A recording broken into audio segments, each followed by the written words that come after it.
ഉരുൾപൊട്ടൽ ദുരന്തബാധിത പ്രദേശമായ വയനാട് ചൂരൽമലയിലും മുണ്ടക്കയിലും പുനരധിവാസത്തിന് പദ്ധതി. ധനമന്ത്രി കെ.എൻ. ബാലഗോപാൽ ബജറ്റിലാണ് പ്രഖ്യാപനം നടത്തിയത്. വയനാട് പുനരധിവാസത്തിന്റെ ഒന്നാം ഘട്ടത്തിനായി ബജറ്റിൽ 750 കോടി രൂപ നീക്കിവെച്ചു.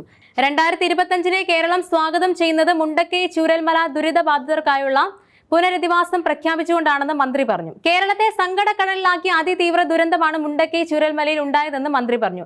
254 പേർക്ക് ജീവൻ നഷ്ടപ്പെട്ടു. 44 പേരെ ഇനിയും കണ്ടെത്താനായിട്ടില്ല. 2007 വീടുകൾ തകരുകയും ആയിരക്കണക്കിന് പേരുടെ ഉപജീവന മാർഗം ഇല്ലാതാവുകയും ചെയ്തു.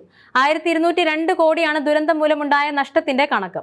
പുനരധിവാസത്തിന് 2221 കോടി രൂപ ആവശ്യമായി വരുമെന്നാണ് വിലയിരുത്തലെന്നും കെ.എൻ. ബാലഗോപാൽ പറഞ്ഞു. 2025-26 കേന്ദ്ര ബജറ്റിൽ വയനാടിനായി ഒരു പ്രഖ്യാപനവും ഉണ്ടായില്ലെന്നും കെ.എൻ. ബാലഗോപാൽ വിമർശിച്ചു. മറ്റ് സംസ്ഥാനങ്ങളോട് കാണിച്ച നീതി കേന്ദ്ര സർക്കാർ ഇക്കാര്യത്തിൽ കേരളത്തോട് പുലർത്തുമെന്നാണ് പ്രതീക്ഷ. സർക്കാരിന്റെ ഇക്കാര്യത്തിലെ നിലപാട് മുഖ്യമന്ത്രി ആവർത്തിച്ച് വ്യക്തമാക്കിയിട്ടുണ്ടെന്നും കെ.എൻ. ബാലഗോപാൽ പറഞ്ഞു. പുനരധിവാസം സമയബന്ധിതമായി പൂർത്തിയാക്കുമെന്നും മന്ത്രി പറഞ്ഞു.